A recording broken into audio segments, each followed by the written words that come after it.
This is Matador News, and these are today's headlines. Broadcast journalism legend Cokie Roberts dies at 75. After a campaign rally in New Mexico, President Trump is spending the day in LA, and GM is facing pressure to reach a deal with 50,000 striking workers.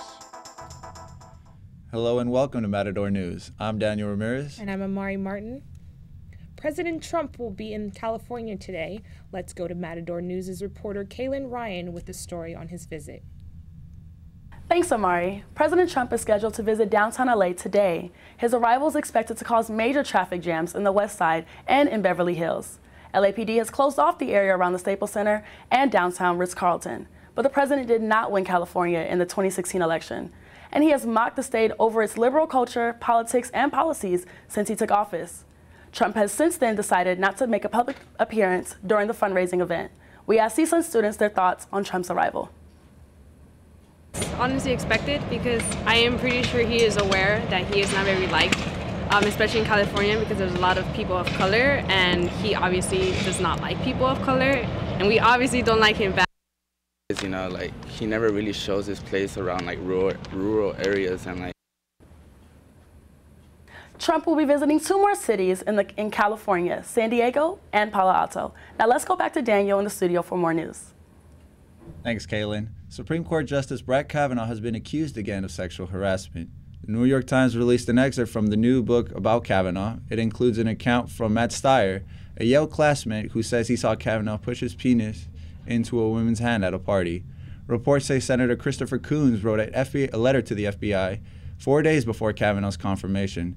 After being told this information, asking the FBI to look further into Kavanaugh's past, but no action was taken. President Trump tweeted that Kavanaugh should sue for libel, and he spoke about Kavanaugh at a rally in New Mexico last night.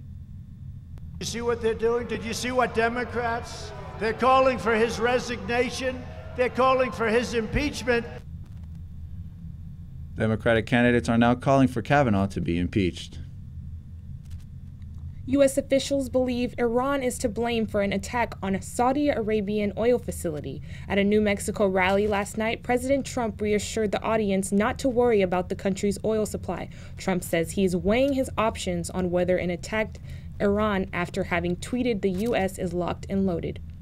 It could be met with an attack many, many times larger very easily by our country, but we're going to find out who definitively did it first. Gas prices are projected to rise 15 to 30 cents following the attack, which knocked out about half of Saudi Arabia's oil productivity. A new study says 1 in 16 women say that the first time they experienced sexual intercourse, they were coerced. The study, published this week in the Journal of American Medical Association, talked to more than 3 million women ages 18 to 44. The study showed that the average age of women who experience forced sexual intercourse is 16, and the perpetrator is up to 6 years older. More than half of women surveyed say that men use verbal pressure, about a quarter say men use physical force, and 1 in 5 say they were drugged. Survivors say they have faced long-term consequences such as HIV, STDs, and menstrual problems. 1 in 3 say they have had an unwanted pregnancy, and more than 40% of women say they have experienced some sort of form of sexual violence, and half of those women say they were raped. In international news, Israel's second national election this year is today, and Prime Minister Benjamin Netanyahu is running against former Israeli Defense Forces Chief of Staff Benny Gantz. Netanyahu has campaigned on his friendship with President Trump with photographs of the two posted across Israel. Netanyahu has been the longest-serving leader in the country's history. In Hong Kong, protests continue for the 15th week. They started with a bill in June that would have allowed China to extradite suspects from Hong Kong. The bill was withdrawn 2 weeks ago, but citizens are still protesting against the unmet demands like domestic freedoms. In Brazil, new reports from the Human Rights Watch say Amazon deforestation is caused by criminal networks. Rainforest mafias say Brazil's failure to police these gangs caused risks to meet its commitment under the Paris Climate Deal. And at the UN, the General Assembly is beginning its annual meeting. Longtime journalist Cokie Roberts died today after complications from breast cancer. The veteran reporter worked in journalism for over 40 years and won 3 Emmys. Former President Obama says Roberts was a role model to young women at an age and time when the profession was still dominated by men. Roberts says that the former First Lady Michelle Obama also had an impact on women. I think all women, but African American women in particular, could see her and relate to her and feel proud of her and good about her. And having those kinds of role models, we know makes an enormous difference. Roberts was known as a trailblazer in broadcast journalism. ABC News President James Golston says Roberts' thoughtfulness made ABC a better place and all of us better journalists. Roberts is survived by her husband and 2 children. She was 75. The burned wreckage of the dive boat Conception is currently being held at a naval base in Port Hueneme. Federal investigations are currently searching for the causes of the fire, which left 34 people dead. Investigators are looking into possible criminal charges based on a federal law known as the Seaman's Manslaughter Statute. Investigators are searching for possible misconduct or neglect of duties. If convicted, the boat owners or captain could serve up to 10 years. It has been acknowledged that the crew members and captain were asleep. Now let's hear from Karina Gutierrez with the latest in business. Thank you, Daniel. General Motors auto workers are on strike demanding better pay and healthcare coverage. United Auto Workers and General Motors failed to reach an agreement for a new 4-year contract. The strike started yesterday when the previous union contract expired. GM said its $7 billion offer to the union included wages, lump sum increases, improved profit sharing. The union blames the company for the strike and its strategy. This letter to the company yesterday says in part, "We're disappointed the company waited until just 2 hours before the contract expired to make what we regard as its first serious offer." About 50,000 employees are on strike. General Motors says they are willing to save 5,400 jobs, invest $7 billion in the U.S. plant, and improve profit-sharing formula. They will also offer a wage or lump sum pay increase in all 4 years of the deal.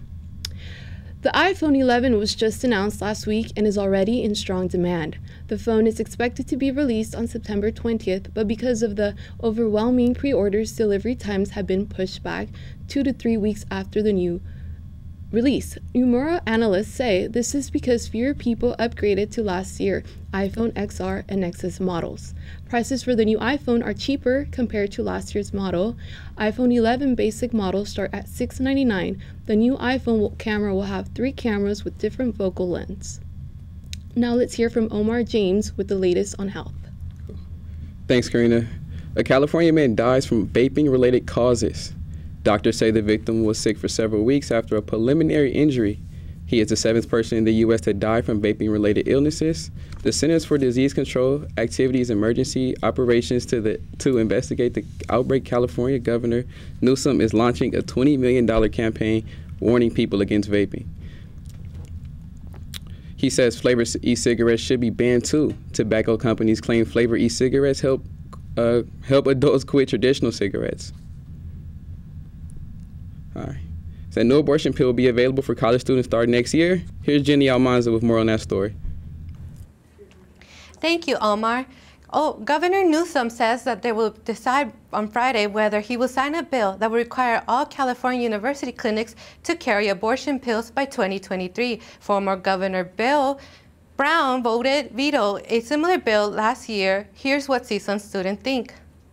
The abortion pill should be passed because it's great to have the choice just in case an emergency happens or you don't want to do something wrong or like change your future.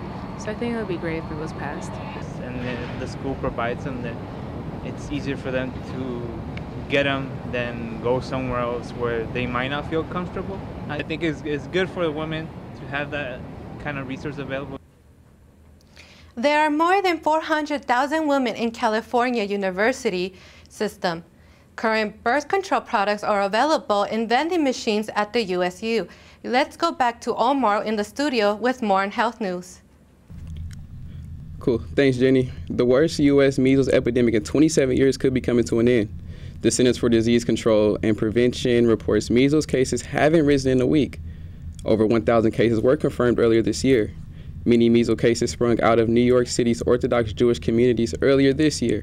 Infected overseas travelers rapidly spread diseases to unvaccinated people in the U.S. Vaccination policy expert Jason Schwartz says getting close to zero 0 new cases is tremendously encouraging. All right, now let's bring in Karina with some more news and entertainment. Alex Trebek's returns to Jeopardy is being cut short. The longtime host says his cancer has returned and he will undergo more chemotherapy. Trebek had announced in March through a YouTube video that he was diagnosed with stage 4 pancreatic cancer and would be taking time away from Jeopardy for treatment in August. The Jeopardy host said his doctors were surprised at how well he was doing and took him off the chemotherapy. Latest tests show the cancer has regressed, but Trebek says he just keeps going. He keeps a positive attitude and says, "I just keep going." Comedian Shane Gillis has been fired just 4 days after being added as one of the newest cast members on SNL's 45th season. Videos surfaced on Gillis saying racist and homophobic slurs on podcast. SNL producers said they had no previous knowledge of the remarks before they asked him to join the cast. Gillis issued a statement on Twitter saying, "It feels ridiculous for comedians to be making serious public statements, but here we are." He says he respects the decision they made and he's grateful for the opportunity. He hasn't formally apologized for the remarks. Now back to Omar with the latest in sports. All right, cool. 2 Super Bowl winning quarterbacks went down with injuries in week 2 of the NFL season. Pittsburgh Steelers quarterback Ben Roethlisberger suffered a season-ending elbow injury in Sunday's game against the Seattle Seahawks. New Orleans Saints quarterback Drew Brees will also have to sit out for up to 6 weeks with a thumb injury on his throwing hand. Both injuries leave their team's playoff hope in limbo for the 2019 season. Third-round pick Mason Rudolph will be under center for the Steelers, and former first-round pick Teddy Bridgewater will get the start for the 1-1 NFC South favorite New Orleans Saints. And there's a big shakeup in the Big Apple.